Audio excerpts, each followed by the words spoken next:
pandemonium.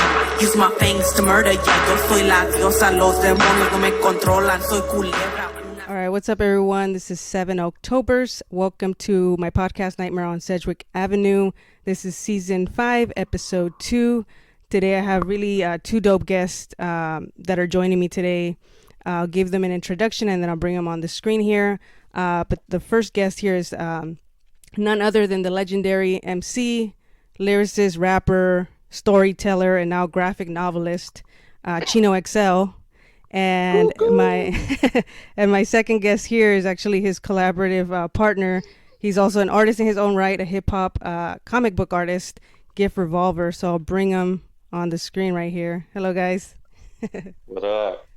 Hey, thank you guys for joining me on to this late night.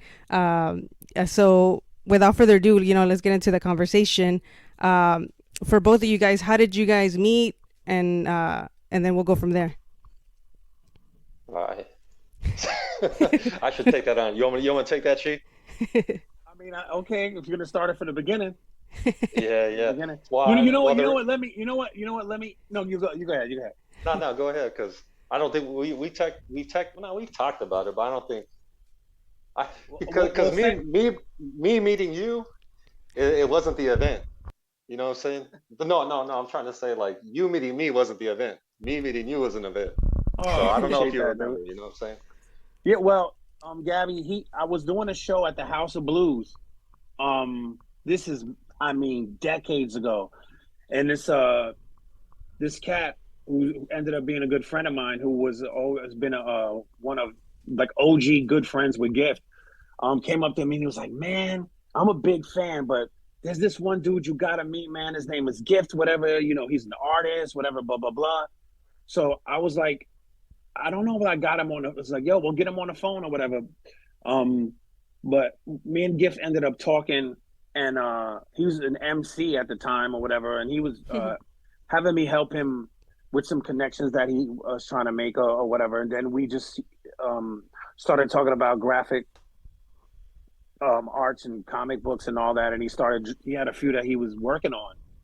And so probably about 14, 15 years ago, we started trying to make our first template of what we wanted to do. And then it took probably, we just came out with our first issue on Black Friday the year before last. Last year, the year before last, yeah. So it took that long. We took that long to develop it and kind of really figure out what it was that we wanted to do. Okay. Yeah, that's it. Yeah.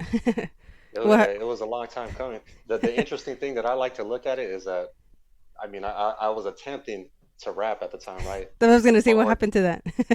Yeah. Well, I listened to Chino, so after a while, I'm like, man, I can't do this shit. To be honest with you, for real, that's what it was. It's like I listen to Chino all the time, and for me, he's my favorite MC. I think he's number one. Yeah. Arguably top 3 if you really want to do that, but to me, he's number 1. So when I listen to him, it's like, if I can't be the best, and then why try? I'm like, I'll draw. I used to draw back in the day, so I'll draw. Thank you, bro. But I do like the fact that, like, it just happened organically. You know what I mean? Like, I started off with music, met Chino. That was a highlight for me personally, being able to just meeting them like that and under those circumstances, and then just years later down the line, we get to work like this, and I get to work with them as like a peer in a different realm. But I get to get his writing, so it's not music, but it's still like it's amazing to be able to contribute to his writing in a different way. So I feel pretty blessed to be able to be part of his journey in the comic books as like a team member. You know what I'm saying? So it's pretty dope. That's cool. And Gift, I was going to ask you too, because behind the scenes, I was going to ask you, what is your name? Like Gift Revolver, where did that come from? You know what? I was trying to tell Chino, just back in the day, basically, I used to like the name Solid Snake. Remember from the game? And it's just two words that sound cool together, Solid Snake. And for some reason, Gift, I don't know why that came to me, but it just did. And then Revolver is just because it's an aggressive, I'm a one-shot killer. Like, you only got a couple in the chamber. You got to be deadly. You got to be deadly with those. So, just Gift Revolver, and that's how it came. But the name is so fire though, because I remember when the dude was like, "Yeah, my homeboy Gift Revolver." I was like, "Gift Revolver." Yeah, that's kind of Bruh, tough, that right? shit is fun. Yeah, no, it's a Yeah. really good name, man. That shit Yeah. is dope. And then, so he's talking about like his rap and shit or whatever, which was, I remember it being okay, like just okay. But then when he was like, "Yo," I do this graphic art a little bit or what. I was like, "Oh." Then when I seen this shit, I was like, "What?" You know what I mean? And then Yeah. from there, the work that he was working on, and then doing the cover for the Wu-Tang project that he did and all that, just Yeah. to me as the best mixture of realistic surrealism, anime, fantasy, the horror. Like it's really his detail in the many styles he has is just amazing. Definitely one of the best artists I've ever seen. Period. Like there's nothing he can't do Yeah. except It is a weird mix. know what Sedgwick. Man. Oh, I know, yeah, man. That was cut though. We're not I didn't say gonna anything. about that, yeah. No. It's an Easter egg. But you and know what though? yeah. My actual first I guess hip hop release kind of was technically with you, Chi. I mean, with the nice artwork. Remember we Oh, did that? right. Yeah, that That's was right. I had a single that came out. Oh man, I don't know what year it came out, but it was a prelude to the Reconstruction album, Mm-hmm. and gifted the artwork for that. It's sitting in my kitchen now. It's really, really dope. Like we instantly made shirts out of it and made it the cover or whatever. It's like me in the middle of flames. Back when I had all my hair and shit. Well, had all that hair. I still have all my hair. But yeah, man, just yeah. I guess that's the first thing that we released. Yeah, if you want to count our first collaborative effort. Yeah. Yeah. And you know what was dope about that? That was produced by Nick Wiz. So since Here to Oh Save You yeah. All, I mean Nick Wiz is on Here to Save You All, right? So No. He was I Told You So. oh, okay, I'm tripping. Almost the whole thing. Yeah. Yeah, That's B Wiz. No, it's an easy mistake though. oh, okay. Two whizzes. Two Okay. whizzes. And what about you, Chino? Where did you probably been asked this before, but where did Chino XL, for those who might not know, where does that name come from? When I was a kid, my father's side of the family had Chinese eyes, so there's that. Yeah. And then Excel basically was just EXCEL at first, meaning to just be the best at anything that I do. That's And it. then it just I just cut it down to Excel, Yeah. because the EXCEL was just too much for people, God forbid you have to draw more than 4 or 5 words and shit. Yeah. And obviously we're here to talk about like your graphic novel, but amongst other things, but where did that come from? Like the graphic novel series, like because you're a storyteller anyways in your lyrics and stuff like that. And yeah, like I agree with Gift Revolver. You're definitely like a top 10 like MC, like a living legend. So it's an honor to have you on here. The honor is mine. And no, man, thank you. And like I said, you already paint like vivid pictures in your lyrics, so I'm guessing it wasn't like a big jump from graphic novelist to what you're doing. But how did that come about? Like, how did the concept, like you said, you guys started working together, so how did that come up? Okay, so the first 2 issues, the ones that have been released already. I just happen to have them right here. I just ordered my copy. Hey, okay, so that's 1 and 2. So, I was working on an album, and none of the music really, the pieces didn't set right with each other. They didn't sit right in what that label wanted for me at the time or whatever. And I just realized they were kind of like entities onto themselves, like just islands of their own.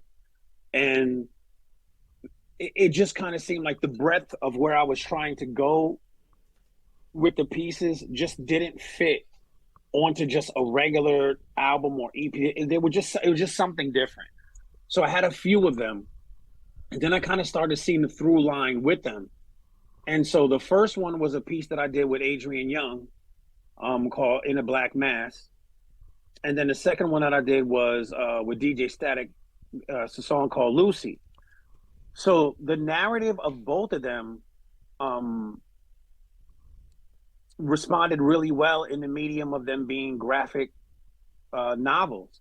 And I sent the songs to Gift, and Gift was like, yeah, man, this is some other shit, because they're really heavy laden with from the literature aspect. Yeah. More so sometimes than can be that you would even really, for the most part, in the spaces that we're in music and attention span. With all respect to the artists that disregard all of those constraints and just do whatever they want to do anyway, just for the art form. I just felt like it would be better if it met the love that I had for literature, the love I had for comic books and graphic artists, graphic novels, and the love of Gift's artwork. And this was finally the project I thought that would be the best way to hybrid it together. So, yeah, it just kind of really fell together in like a magical way. And the third piece that we're working on now, so the first two have the songs that go to it, and also the animated music videos that go to it also. The third one is going to also have a short mini movie to it too, but it's completely scored and it's just voices. So there's no song that goes to it. Okay. So through the process of doing the third issue, which we were just talking about, because I just sent in the last part to him, I really had no idea that the skill set that I had would translate as well as it does, to be honest. I felt like I was pretty confident that it would, but you can never be sure until you actually do it. And I mean, there's times when I would just get up from my desk and be like, whoa, that shit is good. That shit is fucking good. You know what I mean? Because, you know, you have this inclination that you can do it, but actually seeing it manifested and realized, you know, in ink is something, you know, I don't know what your spiritual feelings are or whatever, but definitely greater than me. Definitely greater than me. Yeah. From up there. You know, it makes me wonder too, if those two songs that you gave me, if they would have had a home, if we would even be doing this, you know what I mean? It's funny you should say that. I don't think so. If you notice, I never released them as songs on their own, because they were birthed to be inside of this universe that we've created. Yeah, and then over that time, I would just listen to them, and they were great songs, and I'm just tripping out like, damn, I'm glad they never had a home, because for this, you know what I mean?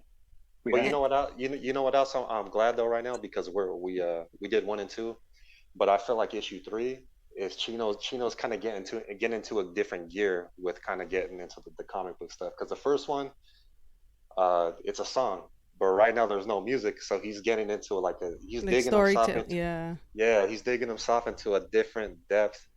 He's just pulling, and it just, I could feel it. It's exciting to read and then draw. For me too. Yeah, dude. And then I mean, it's to the point where it's frustrating, because I want to know the whole movie. I want to see the whole movie right now, because what he's sending me. So it's exciting, it's frustrating, but it's just dope. It's a dope ride, but it's crazy. Like Gabby, literally, like sometimes, like last week, I hit Gift and I was like, and keep in mind, like I'm working on 4 albums, like I got a whole bunch of stuff to do, right? Yeah. But like, there's something about, like, there's times I'm a pleasure delayer, right?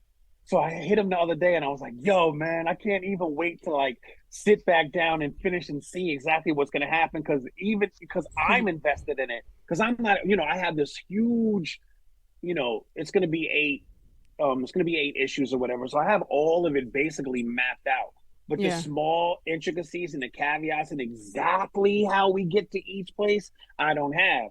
So I'm like, oh man, I just fought this big beast, and this other dude just got the villain just put the other guy underneath the ice, and he's trying to, like, you know what I mean? So it's times when I just get up from it just so I have it to look forward to later. Like, these characters are like alive, you know? Yeah. It's just super cool, man. I'm really blessed for it to be doing as well as it is, and for it to have as much interest. And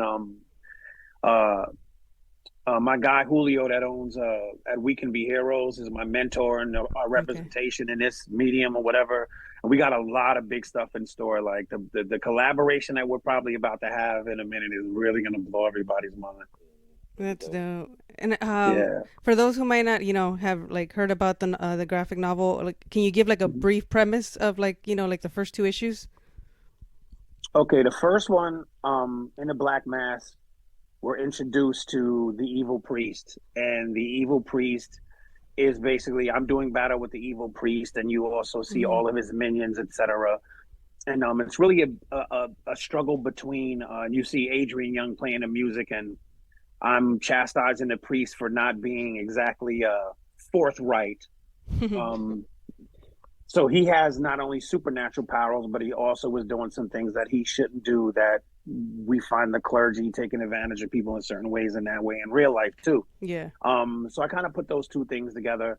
And so at the end of the first one, I'm going to give it away. Spoiler alert. The last thing you see, right, because good has to triumph over evil, is you see, hopefully, you see him impaled on a steeple on the top of the church, on his own church. He's impaled on a steeple. Gift drew it so ill. Yeah. So the second one picks up basically on the priest. You see the priest like removing himself off of the steeple because he's got these powers, right? And he finds this reincarnated spirit named Lucy, and Lucy basically in the guff got she has all these reincarnations, so she's chasing me throughout time through all these reincarnations, but she's actually one of the minions of the evil priest. Okay. So the third one that we're working on now is the actual backstory of my nemesis, the backstory of the priest and how he got his powers and what happened. And we took it through the whole timelines of when Skin and Bones. We took it, that's the name of the issue. Yeah. Basically took it from him as a child, his mom, this whole etymology of just how he got to be who he is, and it is really, really insane. Now, keep in mind, you say that you're a horror enthusiast, so yeah, I imagine you know the movies that I know, the ones we're supposed to watch, and even the ones you're not supposed to watch, and all that shit. And then I have some pretty vile lyrics and crazy concepts from Ghetto Vampire on my first album, whatever. So if I tell you like this issue goes there, like it's fucking crazy. Like this is from like a pretty desensitized, ill motherfucker, especially when it comes to writing, right? Yeah. It's really, really wild, bro. It's wild. Like there's certain times when I'm looking at it, and so I write it, right? And then I send it to Gift, and Gift sends me back, piece by piece, chunk by chunk. And it's completely different, right? To look at it and be like, oh shit, like, man, like, did I really write that? Like, are we really going that far? Is the story really that gripping? But I will tell you this. So the long haul of it though, in the long run, the end game is basically my character has been imprinted with this certain information that only he knows. And the priest has what you're going to introduce in the next episode. He has a hierarchy that's over top of him, that is basically the person who created him, right? So he knows that I have this information. So it's basically a chase throughout multiple timelines for him to get this information that I have. And a lot of it is the search for the divine feminine. There's a lot going on, man. Okay. It's a lot going on. It's so crazy. Yeah. Me and Chino, we already got our apology speeches for when we get canceled. It's so crazy. It's kind of cool because talking about like the evil priest, like because I'm kind of moving into like filmmaking. This is my next goal for me. Nice. And it's crazy that you say that because I was working on a script of a film where it's like these two like a brother and sister that they're like kind of like indigenous back from like the Aztec or like Mayan times. I like it. And they just, they don't get old, so they just keep going through like the different like eras, and they're in current time, but they're the last of their kind, I guess. And as we know, like the churches and all that, that religion, like Christian religion, kind of took over, the indigenous beliefs and all that stuff. So throughout time, there's these kind of like priests too, like that been chasing them, and they kind of like hunt them, like they're kind of like witch hunters. So it kind of reminded me of that. So it's kind of cool that it kind of aligns with what you were talking about, like the evil priest. I'm pretty sure yours is like a little bit different, but that's like kind of the mythology that I was kind of digging into. I like it. We actually have a native aspect to this in this in this issue that we just finished. Okay. There's basically two Paiute scouts that are watching the colonizers, let's say, and realizing that they are, insatiable beasts, Yeah. type of shit or whatever, and they're like not dealing with them, you know. But that's a really dope concept. Make sure you mark down the date and time that you put that to the world. So if anybody steals your shit, I know. you know. Yeah. It's dope though. Good luck. Good luck. Thank you. Whatever however we can help you, let me know. Yeah, for sure. Thank you guys. And then obviously, like I was talking to Gift Revolver before you got on the Zoom. We were talking about the concept of your guys' graphic novel. It's kind of right up my lane. You know, it's like a mixture of like horror, kind of, if you think about it, because the imagery and all that stuff and the gore. Oh, completely. Yeah, right. So with that said, like, is that you guys are talking about, like, you know, you guys been doing a lot of like comic book signings and stuff like that, or graphic novel signings. Do you guys see yourselves like maybe being like at a horror convention, stuff like that? Because I think that would like be right up your guys' lane, you know, like starting to be somewhere there. Or what are your thoughts on that?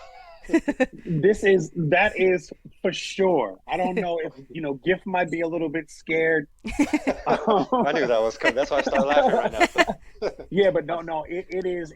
And if this collaboration happens, like that's the space, you know. And yeah. I am so okay with that space because it's just a natural evolution of the things that I like and what my interests are, and my whole movie collection is really, really sorted. You know what I mean? Like, yeah. There's nothing regular. Like, one day I was just sitting there and really looking at it because I had a guest and they were trying to find a movie that was not traumatic. And I really don't have one. I think I have like Charlie's Angels from back in the day because my friend directed it and because my girls wanted it. Other than that, I mean, even in my kids' shit is, you know, man, why can't I think? Is who's the little girl? She's in. I can't think of it. You're gonna have to cut this part. Oh, even my kids' stuff is like Coraline. Okay. Or like dark cartoons. Spiderwick, and like, you know what I mean. So yeah, it's just natural. So if somebody wanted to put that label on it, it's fine because I'm not forcing it. It is really how I write. And if you think back to every single album, every single song, every single verse, it's really like a horror, science fiction horror is really the way that I write my rhymes too. You know, so it just is kind of like, man, your shit is horror. Like, who told you? You know. And that was my next question. Like, are you? So you're obviously you're like a horror fan. I don't know if Gift is. Yeah. It doesn't look like he might be, but no. I do enjoy horror, but I'm not like not that deep. No, into like it. I'm also a comic book guy, so I watch a lot of that. But I love that stuff. I like dark element stuff. But go on. I'm sorry. Yeah, and I was gonna say, like, what are you guys' like top like horror, like maybe top 5 if you guys have any? Woo! Go ahead, Chi, because man, it's hard because I really like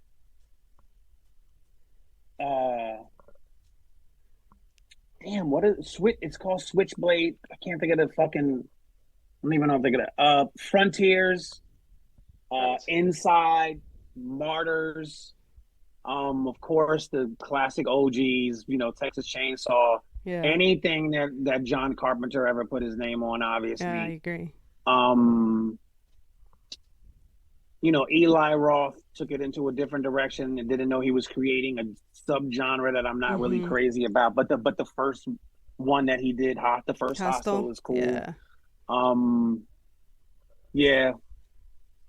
actually looking at my Blu-ray collection from here or whatever, but so things in that space pretty much. What about yourself? For me, I have a lot, but like Friday the 13th, as you can see Jason back here. Okay. I grew. It's not even a favorite movie; it's just like a nostalgic for me because it was one of the first films I watched. I love like American Werewolf in London, like the 80s. Oh yeah. Because the you know the special effects and the practical effects on there. What else? The Thing, same thing. Like the practical effects. The practical effects are crazy, man. And then Fright Night. I feel like I love Fright Night because I love horror comedies. You know, do you? Yeah. So like the 80s Fright Night, not like the remake, the 80s one. Yeah. And like Evil Dead. I'm like obsessed with it. Hellraiser. So I have like too many, but like I always change my top 5 all the time, depending on the mood.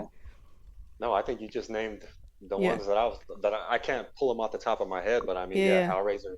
I tend to like the creature aspect of it, but like Hellraiser has some nutty shit in there. The name of the movie that I was thinking first is called Switchblade Romance, but it's known as something else in this country. What is that like? Is that more? Is it comic book one or no? Is it what is that one? No. You probably have. It's just the main. Yeah, it's a foreign. Okay. It's about the girl is obsessed with the other girl. And you think that there's a guy in his green truck following him around and killing the whole family. And at the end, you find it was just one of the personalities, the other girl, because she was in love with the other girl. I can't think of the name of it, but that's one of my favorites. It kind of reminded me of Identity. I don't know if you guys have you seen Identity with like John Cusack? Oh, I love Identity. I love too. Everything about that movie, I love. I love the whole ambiance of the rain. It's like a whodunit. You got to figure out who's who. Then the twist at the end. Yeah, it's so good. Yeah, my song "Skin" off Poison Pen, my third album. There's a part in the beginning with the boy talking, and he's talking to. I went up the stairs. I met a man who wasn't there. He wasn't there again today. I wish he'd go away. That's from that movie. Oh shit! Okay, that's dope. What about that Cusack movie where it's like Room 203 or something? Oh, 1408. Yeah. Oh, yeah. I just watched that again recently. Yeah, that was pretty dope. Yeah, that was a good one too. No, it's intense, man. Yeah. It's intense. Stephen King, super intense. Yeah. So what about modern? Do you like any modern horror movies at all? Yeah, I love. Or you like mine? No, I'm not like one of those purists. I love everything.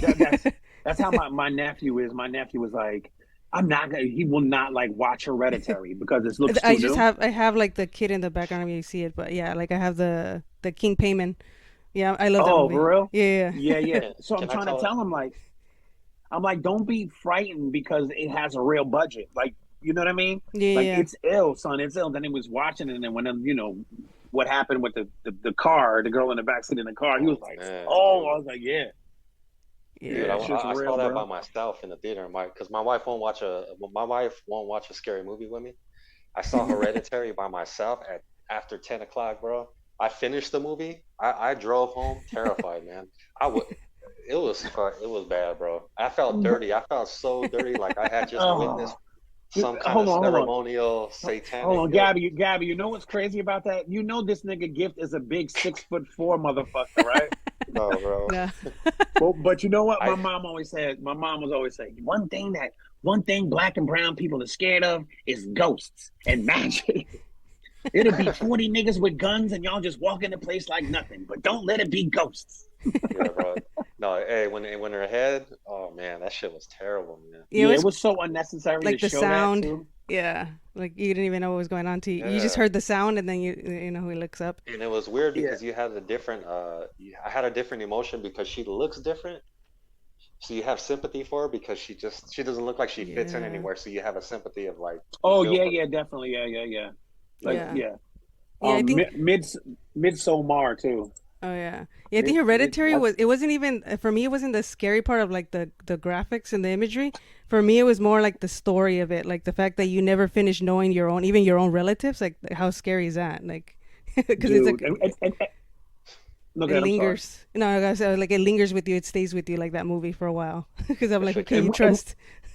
Right, and we've seen that trope a million times, whether it's Rosemary's Baby or whatever, like the whole like, God, in the end, it was a cult. Like, we've seen that a lot, but it was really done so well, man. It was really done well. I think it's one of the best. Oh, shit. Mandy. Dude. I was going to bring that up. I still haven't seen it, bro. Oh, my God. You got to see it. Out of the blue, and it is just fucking fantastic, man. I think it's like the best like Nicolas Cage role ever, I think. Oh, for sure, man. the colors, from the colors to the soundtrack, is King Crimson is in there.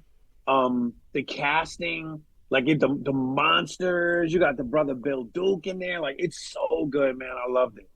It's one of my favorite of the last probably 10 years or so. Yeah, I just watched it the other night. Yeah, like that scene. I don't want to kill it for you, but there's a scene with like this big bee or something. I had to like even Google it. I'm like, is this even like real? Where she starts tripping. And I was like, yeah. what is this? And I guess they real. do exist. Yeah, I was like, oh shit. It was a big bee? Yeah, it's like a huge one, but they actually exist. I forgot what it's called, but I was like, what the hell? It has like it has all the it makes you trip out basically. Like hallucinate and stuff. Yeah. Yeah, it has hallucinatory. But like Chino said, it's like the way they did it. It's like pink, like the cinematography. Pink and blue. Yeah. Almost like Kid Cudi colors type of shit. You should check it out, dude. It's crazy.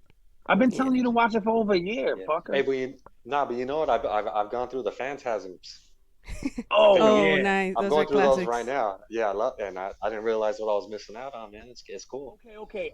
So the scene in the new text that I sent you, when he's talking to when a guy tries to attack him or whatever, and he says what he says to him, it's in kind of like the voice of the bad guy from there in my mind.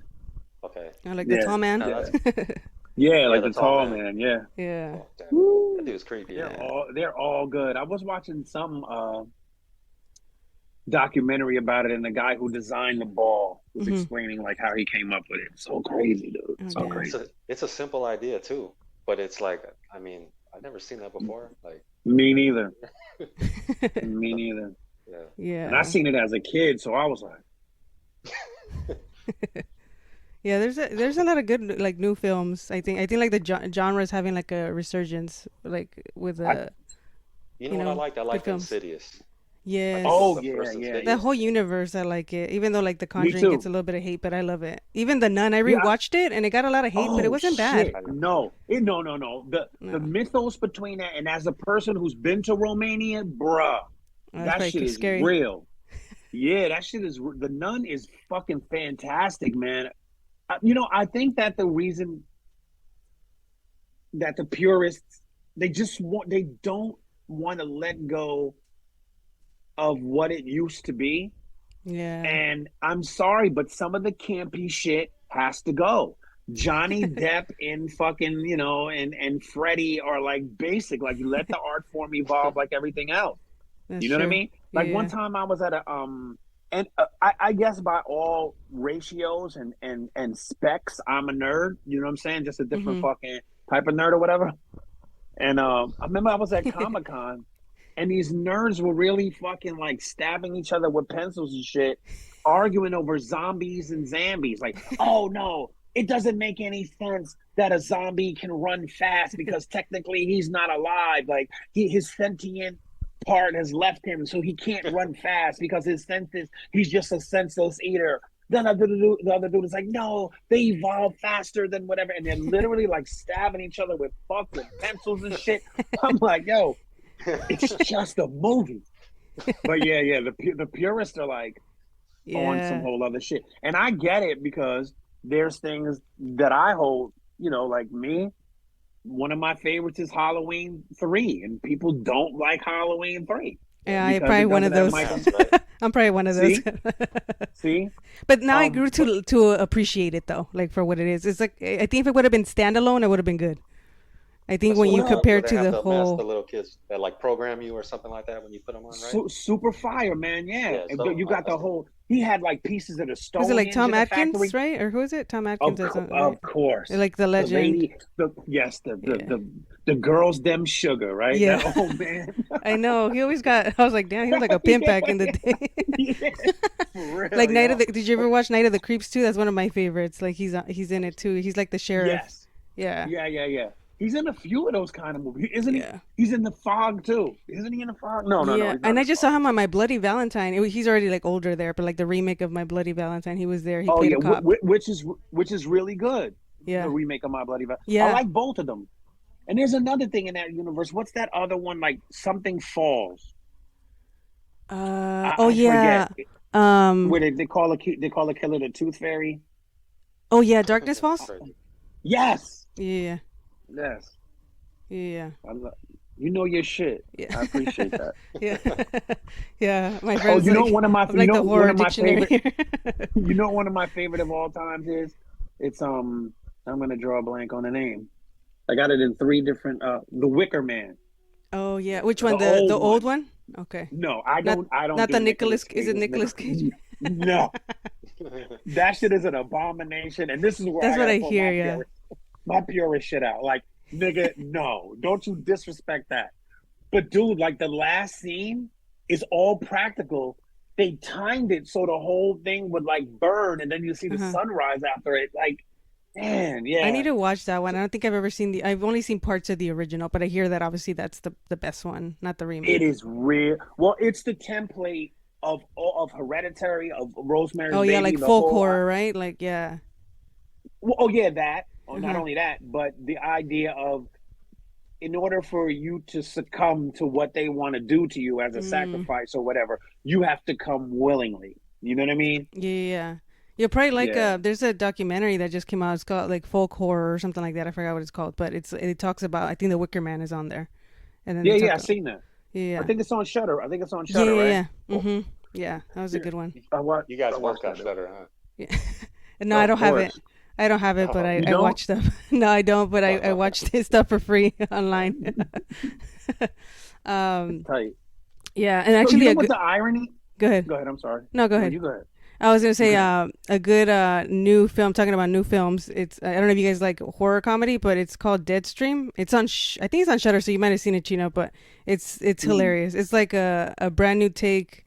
Like you said, like a lot of people are not like happy with the way the genre is evolving, but I think it's cool because it's like within this era, or like we have these influencers, and it's like a YouTuber that goes to like a haunted house. And it turns out to be actually haunted, but it's freaking hilarious because he's just like live streaming the whole thing, and it actually has some scary parts in there, like jump scares that are pretty good. But it's a funny one. I recommend it if you guys haven't seen it. What was the name of it? I'm writing it down.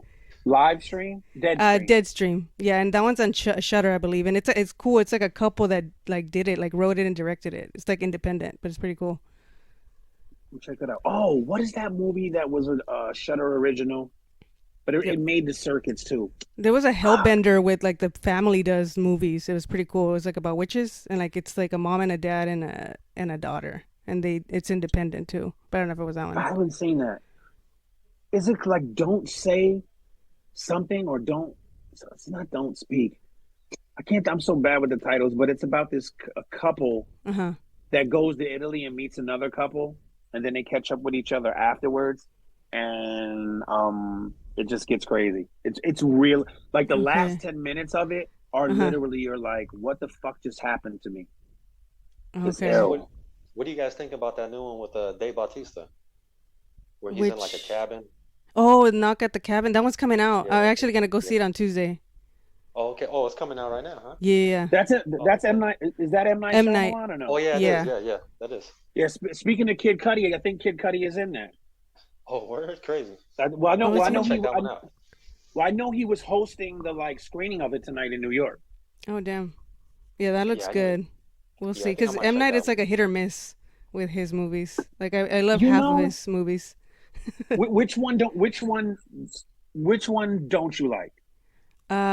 Which one was it? It was, I think the one at the water. Was it Lake in the Water or something like that? That was kind of weird. Lady in the Water. Lady in the Water. Yeah, I like The Village.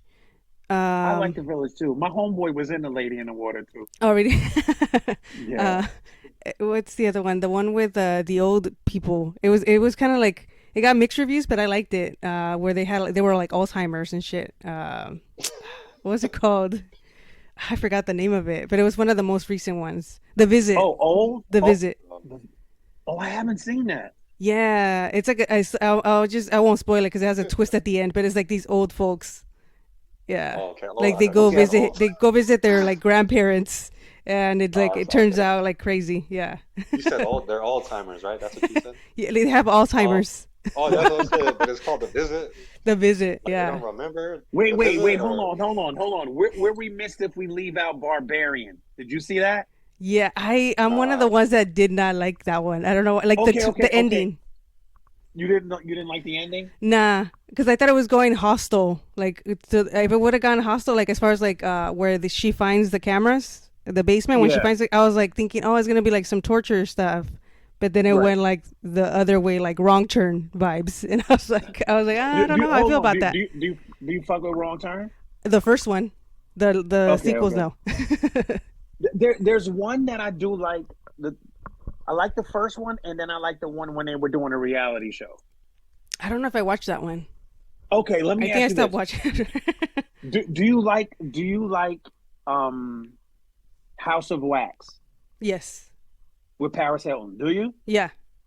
Okay. Yeah. That's such a sleeper, dude. Like the problem is that they put her in there, so they completely like fucking. Everybody's like, oh, I'm not gonna watch it, but it's so good. And dude, that's a real practical. The whole thing is really made out of wax. Like they really did that. That was like a good remake compared to like really good. Yeah, that was a good one. Well, what's fire about the first one with Vincent Price or whatever? If you watched it in 3D, because I got like the 3D shit or whatever. Yeah. He's doing that paddle ball thing. Remember that shit?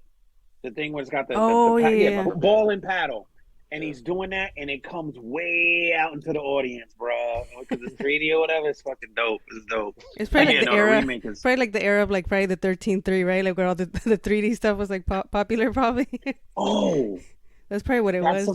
That's something that I got to talk to you about, Gift. Actually. Some 3D vibes. I was looking through, dude, I was looking at my old issues of Crossed, right? And they have a Crossed 3D. And it's really good. It's hardcover or whatever. And the 3D is really, really well done. Dude, we should do our third joint in 3D. Hardcover. Oh, that'd be dope. Yeah, that'd be like old school nostalgia. All right. I'm with that. Just a thought. Yeah. Any other new ones? Any other recommendations? I think we covered a lot. I mean, if I would have come more prepared with the titles. You know what's an interesting, and it's kind of lightweight. It's not good. I was gonna say, what about X? Did you guys watch that one? Oh, I was gonna ask you about X. Dude, I don't want to say nothing. I really wanted to like it more than I did. The geezer porn aspect of it was kind of like, I know. I think that's the only scene that I was like, I could have done without, but yeah. But the whole premise, like, I was so excited for it. I was like, okay, we got Texas Chainsaw Massacre meets whatever. And I remember in the beginning or whatever, when they were first leaving the van or whatever they were driving in and walking across the landscape to the barn in the backyard, I was like, yo, this is about to be fucking, I can't, And it was kind of a little bit of a letdown. And what surprised me a lot was the prequel, Pearl, was really good. It was really good. Did you see that? I saw it, and I'm like the opposite. I liked X more just because I like the gore and like the action. And Pearl was more of like the backstory and the dialogue, which was cool. But I like the X better than Pearl. And then they have like Maxine coming out, like the third part. I think like this year. Yeah. Okay, so you like to see people torn to shreds? Sometimes, yeah. What about the Terrifier? Like though? Terrifier, yeah. Like I love Terrifier. Yeah, I can't, bruh. Dude. The new one I haven't seen.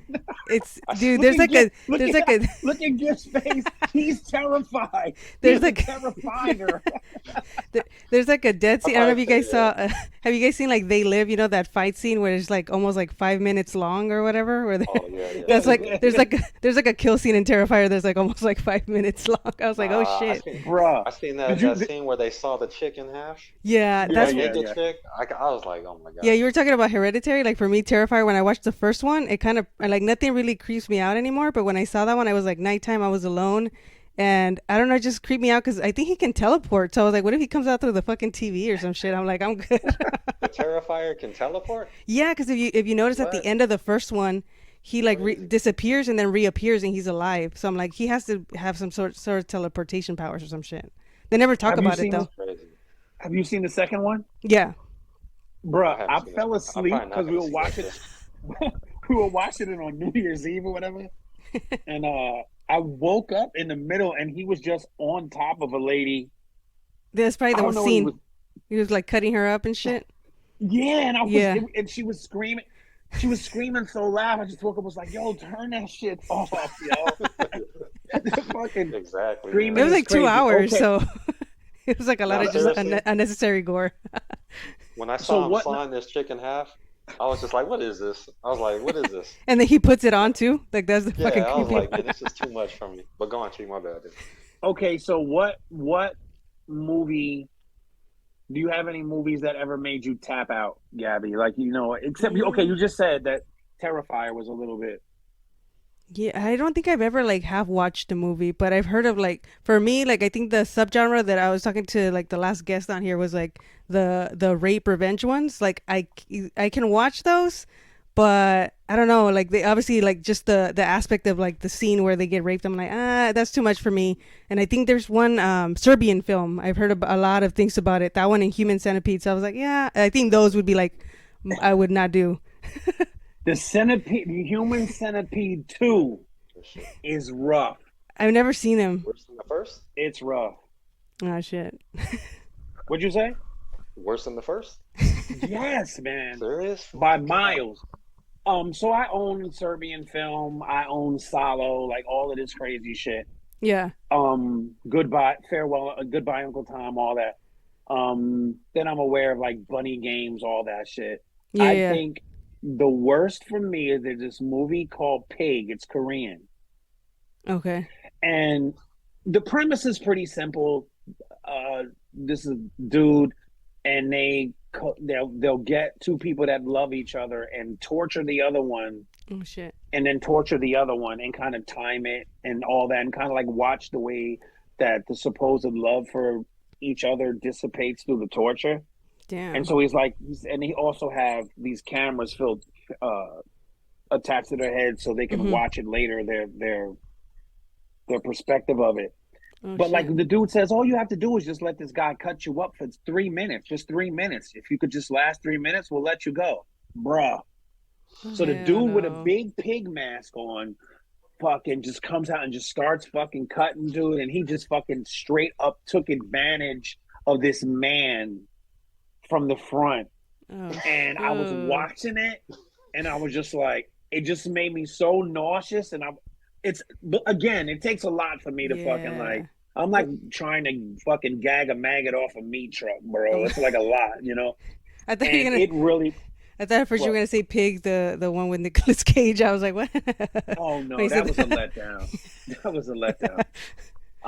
What country is that film from? The one you're talking about? Korea. Okay. Oh no wonder. And it really, it just again, it's not that gory, really. It was just the whole sense of claustrophobia and just like, man, the way they would just desensitize the way that it was filmed. Mm-hmm.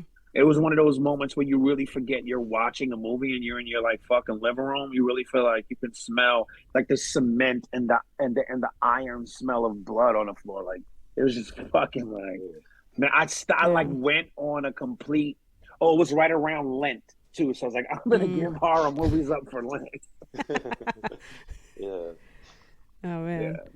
Yeah. And then what was up with that? I saw a picture that 80 post, but you had all black contact lenses on. Oh, that's for I played a part in Atmosphere's video.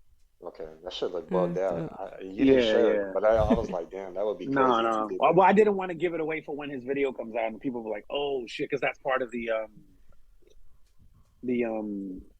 Sure, I shouldn't have said anything then. Part of the subterfuge. No, it's okay. Oh, okay. That should look. You just did a commercial for it. Yeah, they fucking my left eye couldn't really take it. Okay, yeah. I was gonna ask you. That's not a problem for you to get those things in, though. It completely was. Yeah, it was a problem. Oh, okay. And then Gift Revolver, you're known for your art and stuff like that, for like hip hop album covers and comics. How did you get in? And coffee. Tell them about the coffee. Yeah. How'd you get into that, and how did you get like your own style? Yeah, I don't know. Just did it. That's it. Listen to hip hop, listen to read comic books. It just merged the two, and just everything just came into a pot. That's it. It developed it over time. So like, how did you start? Did you start drawing as like since you were a kid, or kind of something that like? Yeah. Yeah, I remember drawing like in I think it was second grade. The class we had to draw like a picture of whatever, and I remember I drew like some crazy animal running out of a cave, and I noticed it was better than a lot of people's. Yeah. But then I think in my 20s I kind of stopped. Once I got out of high school and in my 20s, I started having a job, getting into the workforce. I kind of stopped drawing and I just left it alone. And then a little later on, I got back into it because I kind of wanted something that spoke to me, that could kind of fill the hole in my chest. Yeah. Like for having a passion in life, you know what I mean? So I kind of remembered, I'm like, you know what? I used to draw all the time and I used to love it. But making money and, you know, paying bills and stuff like that for that time, that was taken over. But I'm like, I got to do something I love. So I started doing that. Yeah, that's But, dope. oh, go ahead. I'm sorry. I was gonna say, what's your like favorite like hip hop like album cover that you've done, and like why is it your favorite? Oh, that I've done. Yeah. I would say I don't have a favorite cover. I would say the comic book right now is basically my favorite thing because it's the marriage of both of them. You know what I mean? I did a lot of covers to get to this kind of style that I have now. And then the comic book aspect came. So this little marriage of that is what I'm most proud of, pretty much. Can I be a fan real quick? Can I be a fan? I really I like what you did with Caesar face. Oh, the Czar face. Czar face, yeah. Yeah, Czar. I always say that wrong. Yeah. I like that. And again, yo, the shit you just did for Ghostface for the coffee is really good, man. Oh yeah, I saw that really shit. Good. That shit was dope. Yeah. Super fire. But I mean, for a guy who doesn't like horror, right? You went like, bruh. You're gonna become a horror fan. I mean, like, look at this. Hey, but you know what though? They say fantastic. I'm smiling all the time. Look but at they this. Say that the happy people are the creepiest, right?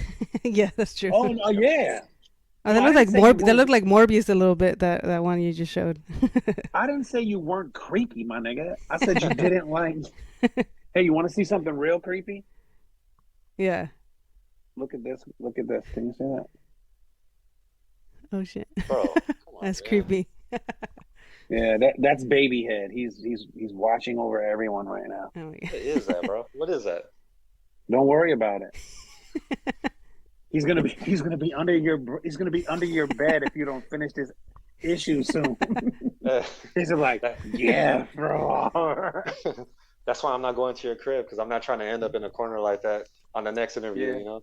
Yeah, that's my last illustrator. And do you have any like Gift? Do you have any like favorite like graphic like artists or like a novelist that you like look up to, or just artists in general? Yeah, I like Greg Capullo, Lineal U. I don't know if I'm pronouncing his name right, and Miko Seon. I still don't even. They're a Filipino artist. Yeah. That I kind of took a lot from them. I mean, their art looks different than mine, but I feel like I took some of those aspects for myself because I borrowed from that a lot. But yeah, just Greg Capullo, those two guys, and can't think off the top of my head really now that I'm on the spot. Alex Ross, he's a painter. I don't know if you heard of him. He does like real heroic stuff. It's real. It's like realism. Okay. It's pretty crazy, but yeah. That's cool. And how did you guys like obviously collaborating on the story and stuff like that? But like the imagery and stuff like that. Like Chino, did you like tell him like, okay, this is what I want, or did just Gift like run with it as far as like the imagery of the series? For the most part, Gift just ran with it. Like for instance, the idea of the second cover, I gave him some ideas about it. He executed. You gave me that idea. You told me basically what you wanted, which was the hand and you in it. So you did actually. Okay, but I gave him the idea, and he just executed it so well. My skill set is that of it's pretty vivid, and I also come from a basic kind of a film background too. So when I write my stories or whatever, I'll write from aerial view you see, or this is that, or so it gives him a lot of prompts that make it a lot easier. But there's some things that he adds that I just can't even fathom, or things that he will add that just take what I wrote to a whole nother level too. So he has complete free reign. I just kind of merely suggest and try to write it as vivid as I can. But yeah, man, most of the images are, interpolations of what I wrote, maybe at best, but he'll extract the visual from what I wrote that I didn't even see it when I was writing it. He saw it from a whole different space or whatever, and it feels so good to know that any basketball that I throw up in the air, he's gonna fucking dunk it. Yeah. Because sometimes I'll write, I'll have twists and turns, and things could get pretty intricate. You know what I'm saying? Like, Yeah. you figure if I write something especially in the music space, if I write something that's a quadruple entendre, it's like, well, which entendre do you illustrate? Yeah. And in some cases, it's a trip because he will not illustrate any of those entendres that I was thinking, and he might make it direct or make it linear, or maybe even find a different aspect of the entendre that I didn't even see. So for me, it's just the comfort from a writing aspect to know that there's no space that I can create that he can't facilitate and create into actual tangible visuals, is kind of dope. Which like, I stopped really caring about music videos years ago because the before the technology kind of changed, where you could kind of get it done or whatever, like when there were no budgets, but when there were no budgets, but there were so many budget constraints, let's just say, I felt like there was no visual that could capture how sensational I could write a piece, right? Yeah. So I could, if what I wrote is far more fantastic than what the visual is going to go to, I'd rather a person sit there and look at it behind their eyes instead of look at it in front. So in this space, it's so awesome because it's like, man, if I think of a planet inhabited by alligators that wear shirts that have people as a logo or whatever, that fly around, and when they open their mouth, saws come out, and out of the saws, I got little fucking mice breakdancing, and fucking 3 of them are blind. One of them is fucking looks like the president of fucking the United States, whatever. Anything I can think of, he can draw it. Yeah, and draw it well too. So, yeah. The interesting part of it also is how we said, kind of in line with what you were saying right now, Chi, is that the fight scene in the first issue of Black Mass, the 2 characters that we have fighting each other, the little demon-looking dudes, and then the dead, deteriorating, fallen beings, whatever they are with wings. Those characters, I mean, there's nothing even in the song that describes that, right? So I just imagine that happening from because he's having a conversation with the priest the whole song. Yeah. But his writing and the intensity of Adrian Young's music, it kind of pulled that out of me, and I could kind of imagine that. But the interesting part of it is that he took what I gave him that wasn't in the song, but then he took those 2 characters and then he created a whole story amongst himself, those characters, the priest. So it's truly organic on how it's built, because those things they weren't even in this song. But then I kind of gave him that ball. He threw me the pass giving me the song. I threw him the pass giving him different characters, and then he threw me put me in the game for a whole game of where he's going to take us now. So I mean, it's truly organic. It's kind of crazy. Yeah, I forgot about that. Yeah, so he had these demons that were like minions in the first issue, and I was like, man, we were talking about it, and I was like, as soon as we're sketching out the whole piece, like the whole 8 issues, and I was like, damn, who are they? Yeah. And I woke up in the middle of the night. I was like, Knights Templar. They are the Knights Templar. Right? The dead Knights Templar coming back. Like, you killed us, motherfuckers. And that is what's between that and 2 words that I wrote. I wrote 2 words down on a paper. I wrote timid priest. And just those 2 words, and the Knights Templar just completely just birthed this whole universe. It's just crazy with creativity, as I'm sure you know yourself. It's kind of the story of how Stephen King got thought of Carrie. Is one of my favorites ever. He's just in the bathroom sweeping up, and he sees the sanitary napkins on a wall, and he's like, thinks of the girl in school who nobody liked or had to wear the same clothes, and was like, I wonder if she knew what happened when this happened in her time of life, and what if somebody really just never knew? And then here we get Carrie. Yeah, that's an iconic one. Oh, even like with Pet Sematary, where like his son almost got killed too, and then it kind of sparked that film. He said that's one of his scariest like books he's ever written, was Pet Sematary, and I was like, this is one of my favorites, like the 80s version. Yeah, I really like it too. Yeah, I really like it too. It's hard to watch though, huh? It's kind of intense. Oh yeah. Yeah, it's one of those It's films kind where of you watch intense. like once every like 5 years because it's like The Fly, it's like too dark. Right. And it's weird because for the most part, Stephen King, I think, creates a cushiony, comfortable horror where Mm-hmm. you watch it, but man, I really like this city that they're in, and man, the characters are so Oh yeah. lovable, and like, and then he kind of turns it on its head. But even in those spaces, it never gets too much to where you're like, "Fuck, I don't want to watch this." For super lightweights that can't see the metaphors in it, then yeah. Yeah. But like if he ever did like I Know What You Need as a movie, like as the killer pulled out, like you're watching this whole thing, the guy has flowers right at the end. He's like, as he pulled out the hammer and beat her to death, he said, "I know what you need." You're like, bruh, right?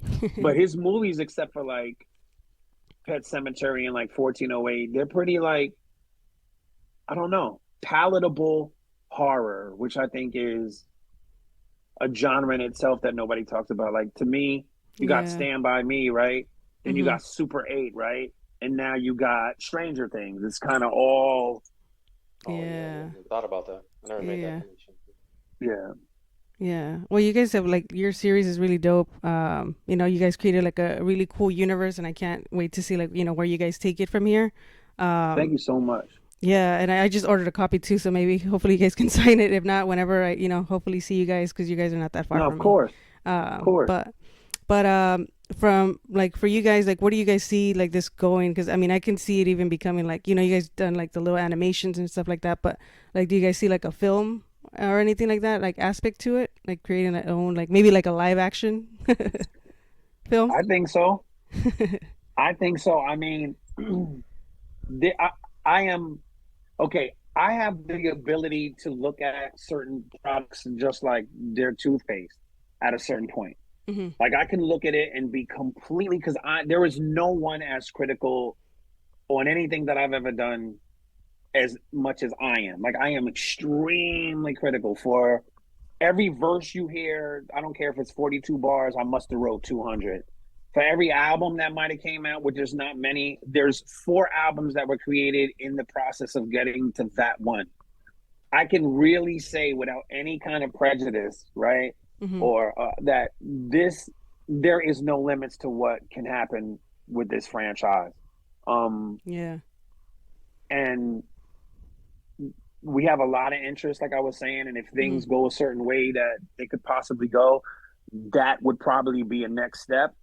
Um, and I'm just kind of excited about it um, because, again, this is just one of many stories. We just used me as the character first, but Yeah. there's a lot of different other things that we can do. And I will tell you that by the end of this run, people are really going to be surprised how far we stretched the rubber band.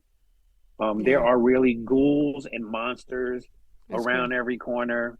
There's fucking puzzles and Kodaks and breaking the fourth wall where you don't know what's real in actual life and what's going on in it. And Hmm. it's really fun. And I look at it like with the eyes of a child, like bewilderment. Like Yeah. for me, the reason that I really, really identified with what you're doing and what your platform Hmm.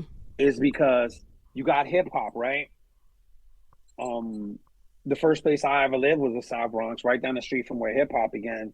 Yeah. And so it's so genetically instilled in me to do it. And I was just so excited to be a part of it. Never thought of any money, never thought of any success per se. It's just like, man, I just wrote some really solid shit. I can't wait to go to the park or go to the lunchroom and spit that shit. And Yeah. you just have that kind of excitement. And then on the other side, with my comic aspirations, which happen to also be horror, right? Yeah. I have that again. I mean, I walked through Comic Con with a backpack in my first issue and was handing it out like it was mixtapes. You know what I'm saying? Like all over, and it's so dope that the comic community that me and Gift are starting to meet now, knows that it's not any bullshit, right? Like Yeah. people make comic books or whatever because they just want to see themselves in a comic and they just want to have one, or it's just a fucking money grab. And somebody says, you know what you should do? You should do a comic. Like, this is some shit that's genetically in my DNA. Like, I've been reading comic books, and they have been a part of my escapism since childhood. So, yeah, you know, you understand the hybrid because that's what your platform is all about, and that's why it's so cool. And congratulations to you, because I don't really think I've ever seen anybody truly with a presentation like yours is. So it's super dope, because I usually don't want to talk to nobody. Yeah, no, thank you. I appreciate you guys. I appreciate you guys That's what being on here. I was telling her that before we got on live. I was telling her that I never seen when I looked at her bio and I saw horror and hip hop. I was like, what's this? But in a good way. I was like, okay, cool. Sounds dope. That's dope. Yeah. Well, shit, it was my first records that came out, they classified it as horrorcore in the early 90s. The Art of Origin is considered horrorcore. Yeah. Yeah. Yeah. That's dope. Yeah, that's what I was like. Oh, just like I was like, I was gonna message because I saw you like a year ago, because me and the team that I roll with is called Platform Collection, so shout out to them. But we kind of partner up with 60 East for Thought Fest, and I actually like that's my guy. saw you. God. Yeah, shout out to 60 East. We saw you perform last year because we kind of do like the main stage and stuff like that and help him with that. Okay. And I had taken a picture of you. Like it was cool when you performed. It was like, I think like the sunset was coming down. And I tagged you, and then I think you like reshared it, and then from there you started following me, and I was like, I want to like build like an organic, like relationship, and then I just hit you up. I'm like, man, he's doing his graphic novel. It's like probably the right time, and then that's when I hit you up. So it's kind of cool how the timing worked out and everything. I appreciate it. Well, we won't be strangers, and as you grow and as we grow, we'll keep this as a thing, Yeah, for sure. Yeah, anytime you guys want to come on again, like to talk about, the new issue, you guys are more than welcome, and we could just, talk shit about horror movies and shit like that. Yeah, next time I have my list really ready. Like maybe I'll come in and I also have a podcast. We just haven't started releasing them yet. We have about 10 episodes. It's called the Donner Party Podcast. So you know what that is. Yeah, it was like the cannibalism party, right? Yeah, which honestly, there's some aspects of that in our third issue too. Okay. But we do movie reviews and shit. I think our first one is Tusk. Oh, I need to watch that one still, but I've heard of it with Justin Long, right? Yeah. I feel like I was talking to my friends. I'm like, I feel like poor Justin Long always gets like the shit stick, like Barbarian, like he always ends up, except for Drag Me to Hell. Oh yeah, that's the only one. I like Drag Me to Hell. Yeah, I just seen another movie. He dies, right? It's some kind of vampire. Yes, shit. You seen that one? Yeah. I'm like, this nigga cannot catch a break. Yeah. Jeepers Creepers too. Yeah. He gets that's what I'm saying. prosthe he got killed in all of them. Like that one. Yeah, he does. Yeah. Huh? Except Drag Me to Hell. What do you think of Jeepers Creepers beyond the director's bullshit? Yeah, I like it. Think the first one, yeah, the first and the second one's actually pretty decent. After that, like it kind of lost itself. Like I think they did like a reborn, but I was like, yeah. Did they do a reboot of the first one? Yeah, it was called like Jeepers Creepers Reborn or something like that, and I heard it's really bad. Yeah. Yeah, I didn't see that. But the obviously, first one is just knowing the story of the director. It kind of like it is kind of creepy. It gives it like a second meaning. But I was like, I fell in love with him before I found out what he did. So I was like, I just, you know what? I just found out recently. I was talking to somebody. We were talking about movies, and I was like, yo, I like Jeepers Creepers. Whoever was talking to me was like, but you can't. And I was like, why? And you have to separate the artist from the art sometimes. I think Yeah, man. But not with that particular crime. No, you kind of can't. But I've got a question to you before we sign off. Yeah. In Jeepers Creepers, they were playing the whole license plate thing and all that, right? Oh yeah. Remember? Yeah. This is my question to you: who gave the Jeepers Creepers man a license? And how did he get? Where did he go to get his car registered to get personalized plates? That is a good one. That's crazy. At first, I was gonna say maybe he stole it, but I'm like the license plate just goes with him, so it's like Who knows how long he was rolling in that car? You think he went in there like? Come on, man, this shit's fucking crazy. Oh man, you know, Jeepers Creepers has a comic book too, right? No, I didn't know. Yeah, it does. How is it? It has a comic book. I think I'm gonna pick it up actually because I'm a kind of the monster Jeepers Creepers. I'm a fan of his, so I'll probably pick it up and check it out. Oh yeah, let us know if it's good, because I'll definitely check What's it it? out. Didn't they that demon that's based on? Didn't they touch on that in Supernatural too? I Mm, don't know about that. You I talking about don't. the I think Oh, technical they so. they Supernatural? did. Yeah. I think they might have did one, but it was like it wasn't like like a straight up copy, but it was similar to it. I think where it was like, wasn't it No, like no. the? Well, Go ahead. he's based on an actual like Egyptian something, Yeah. Oh and really? I I didn't think know that. yeah, yeah, and so that was one of the demons that they fought. I was like, oh shit, okay, I that's love the mythos of Supernatural. the Yeah. man. Yeah. That's another like show. That's another example of warm and cushy. Oh, you know what's good? Antlers. I fuck with Antlers. What you Yes, think of? What I you think liked of it? it. Yeah, I liked it. Yeah, I think Yeah. it wasn't Guillermo del Toro like a executive producer or something. I think he was Yeah, involved yeah, somehow. he did the monsters. Yeah, yeah, yeah. Yeah. Yeah, that All was a right, good one. I'm gonna go. I love y'all. Whoever's watching, Quick question, actually, before you leave. This is the last question for you. buy these shits. Yeah. One question, because That's good obviously, stuff. you're obviously like like I said, a legendary MC, so I can't leave without asking you this last question. So, Kick a rhyme. you, Kick a you rhyme, said G. you're working on a studio album. Like, when can we expect that? And then, what do you think of the state of hip hop right now? And do you have any artists like either new or OGs that you listening to right now? Um, my next project that I have coming out is called it comes out on March 17th. Actually, it's called Darkness and Other Colors. It's with, an EP with me and Body Bag Ben, and then my album coming out after that is God's Carpenter. That's with me and Stu Bangers. And then Okay. the album after that, and that's coming out in May. And then in September, I have an album coming out called The Witch's Hammer with Madlib and Oh No. Oh, nice. So those are the things that I have coming out. The current state of hip hop is so polarized. You got so much shit on one hand, and then so much shit on the other hand. I would just basically say that there is a renaissance in people caring about lyrics. There's a renaissance in people wanting to have a certain kind of awakened compass of trying to educate as well as uh, perform inside of the music. There's an idea that things need to change. There's a rebel spirit that will never die in the underground space, and there's lots of artists when you want to look for them. Yeah. I don't want to name a whole bunch of them, but I will say the artists that I fuck with, you know, me and my brother Immortal Technique will always be one of my favorite MCs ever. Yeah. It's my brother right there. And there's just in Psycho Realm, of course. And I just don't want to leave anybody out. I'm just going to talk about, you know, what my first family is, you know, Tech Nine, Yeah. Yeah. Vinny Paz. But there is a bunch of young artists that want their hip hop pure and care about it as per literature and care about the environment and care that the fucking 1% takes everything that we have and minds us like the third world. Mm-hmm. The Latino MCs are fucking getting better and better. Yeah, I agree.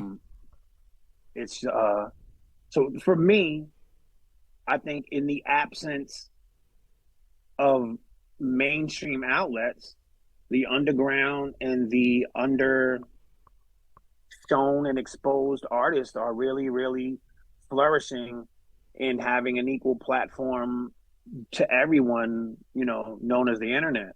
And we still get spoon fed a bunch of bullshit, but little by little, people are learning to ignore it, right? Yeah. So, I had a theory the other day, which I completely could be off, but I feel like that Old Town Road song is probably the last song that they could shove down our throats. I'm not saying it's a bad song, but I'm just saying, as per programming, that was before. That was the last time they can tell everybody what they like per se. Yeah. You know what I'm saying? I think that is before the complete diaspora and breakup of the radio monopoly, as intellectually for the people who are paying attention.